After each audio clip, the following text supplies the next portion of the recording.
Hey guys, so we are going to rock the knees today, and I just want to make sure that if you actually are experiencing pain, and this isn't just for the knees, but if you are in an injurious state right now, you may want to avoid some of these exercises. These exercises are really for secondary prevention, right? So that these injuries are not going to come up again. That's the goal. If you are in an injurious state, you might want to back off from doing the exercises just yet. The next thing I want to talk about before we get into the knee plan is to discuss something called the symptom limited response. Now, the symptom limited response is a way a physiologist will train anyone with an injurious situation, and that could even mean after a heart attack. And basically what we want to do is we want to actually bump up on the symptoms without creating more of them. But we don't want to do rehab where it's so easy that we don't give the body any type of challenge, because without the challenge there's nothing to adapt to. Does that make sense? I hope so. Hope you're nodding. So when you are training, particularly after an injury, you do want to create that symptom limited response. If you've been in physical therapy, you probably know what I'm talking about. So you don't want to create pain, you want to bump up on that pain. So as soon as you're starting to feel like, oh, this could hurt, that's when you want to back off. But you don't want to go at it so lightly that you're not giving yourself enough of a challenge. Okay, so on to the knee. That being said, the knee can be a little bit on the tricky side, and it is still going to come back to good old ankle mobility, but as I mentioned, the knee is a very stable joint, and all the knee does is flex and extend. That's it. And it's got to be stable, and it's got to be strong. So our number one goal as runners is to create as much strength as we can in balance around the knee.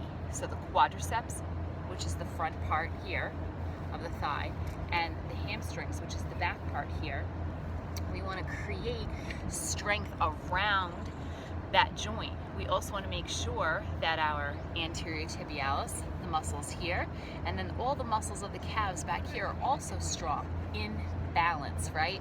What tends to happen is that certain muscles will dominate. The hamstrings might be more dominant, they might fire more because of how we run and how we kick. Same thing with the calves. So we want to create some balance. You're going to notice I'm going to do only a couple exercises, actually more than a couple, but they are going to be about balance. They are going to be about ankle mobility. They are going to be about hip mobility, but they are also going to help strengthen and balance all the muscles that surround the knee joint. So you don't need any weight, and our number one goal again is to create more stability around that knee joint. So first exercise you're going to do, and you can run through this circuit 3 or 4 times. First exercise you're going to do is a lunge, stepping back into warrior 3. So a lot of balance there. So you're going to step back into a lunge and then come forward, stretching the arms out into what we call warrior 3. So back is flat and you got a slight knee bend.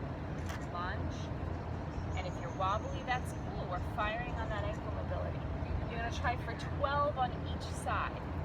So that's lunge, warrior 3, 12 on each side. Next exercise you're going to do, again, it's all about balance here. You're going to take your ankle of the right leg and you're going to imaginary tie it around the left, okay?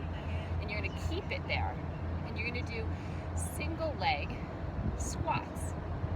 You're going to take the right arm, you're going to sit back on the tushy and reach down toward your left foot and then up overhead.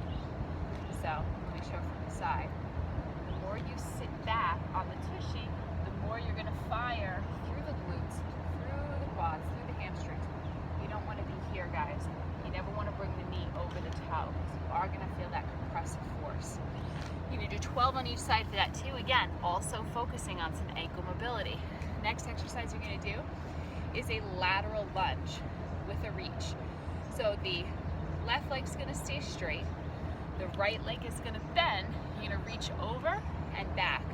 You're side.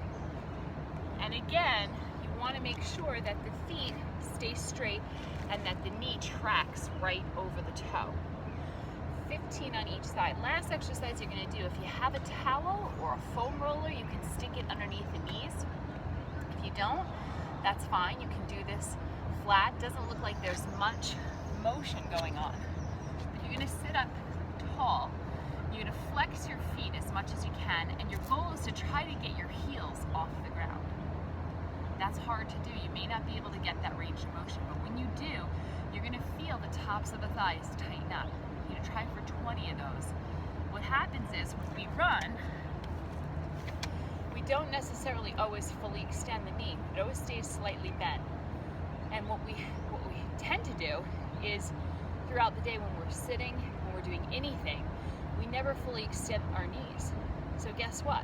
The hamstrings start to tighten up, pull on our knee, and then we are so tight, we never get that full extension. And there's a muscle here. The quadriceps are made up of 4 muscles. There's one muscle in the quadriceps which is very important to the integrity of the knee joint that only fires in the last few degrees, right? In the last few degrees of range of motion of the knee. So if we're constantly bent, especially as runners we are, guess what? We're never firing that muscle, which means we're going to lose some muscle balance there. So we want to make sure that we are doing exercises where we have full knee extension. So that's a great one to do. And again, if you need to put a towel under your knees to start, that's cool. But eventually you can pull that out and just go for trying to flex the feet, pulling the heels off the ground. Bam! That was kind of a long one, but I wanted to do a little bit more talking and a little bit more teaching, and then throw the exercises in there. So you can do 3-4 rounds of that. It's post-rehab kind of work, but definitely strengthening as well. All right, guys, rock on.